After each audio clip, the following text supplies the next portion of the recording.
Saudi আরবের একটি ব্যয়বহুল এবং পর্যটন বান্ধব অবকাঠামো হতে যাচ্ছে আবরাজ খুদাই কমপ্লেক্স। নতুন এই প্রকল্পটি সৌদি আরবের পবিত্র নগরী মক্কায় এবং মসজিদুল হারাম কমপ্লেক্স থেকে মাত্র কয়েকশো মিটার দূরে নির্মিত হচ্ছে। নির্মাণ শেষে এটি বিশ্বের বৃহত্তম হোটেল হিসেবে পরিচিত পাবে। ভিশন 2030 এর আলোকে তাদের পর্যটন ও হসপিটালিটি খাতকে আরও শক্তিশালী করতে চায় সৌদি। সেই স্বপ্ন বাস্তবায়নে দেশটি ইতোমধ্যেই বেশ কিছু উচ্চাভিলাষী প্রজেক্টে শতাধিক বিলিয়ন ডলার বিনিয়োগ করেছে। আবরাজ খুদাই হোটেল কমপ্লেক্স এ মোট 45টি ফ্লোরে প্রায় 10,000 রুম থাকবে। রুমগুলো বিভিন্ন ক্যাটাগরিতে বিভক্ত, যাতে বিভিন্ন বাজেটের পর্যটকরা সেখানে তাদের সুবিধামতো থাকতে পারে। এখানে আন্তর্জাতিক মানের খাবার পরিবেশনের জন্য 70টি রেস্তোরাঁ তৈরি করা হচ্ছে। হোটেলটিতে বিশ্বমানের ভিআইপি পরিবহন সুবিধা এবং জরুরি পরিষেবার জন্য 4টি হেলিপ্যাডও স্থাপন করা হচ্ছে।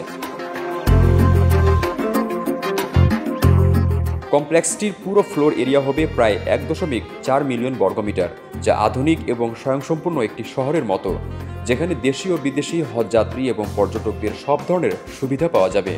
আলোচিত এই প্রজেক্টের নির্মাণ কাজ শুরু হয় 2015 সালে। লন্ডন ভিত্তিক সংস্থা আরিন হসপিটালিটি এই হোটেল কমপ্লেক্স এবং এর কক্ষগুলির অভ্যন্তরীণ ডিজাইনের জন্য চুক্তিবদ্ধ হয়েছে। তবে এই প্রজেক্টের মূল বিনিয়োগকারী হিসেবে অর্থায়ন করছে সৌদি আরবের অর্থ মন্ত্রণালয়। সার আকারের এই বি কমপ্লেক্স আধুনিক ও বিশ্বমানের শপিং মল, কনফারেন্স রুম এবং অন্যান্য সুযোগ সুবিধা থাকবে।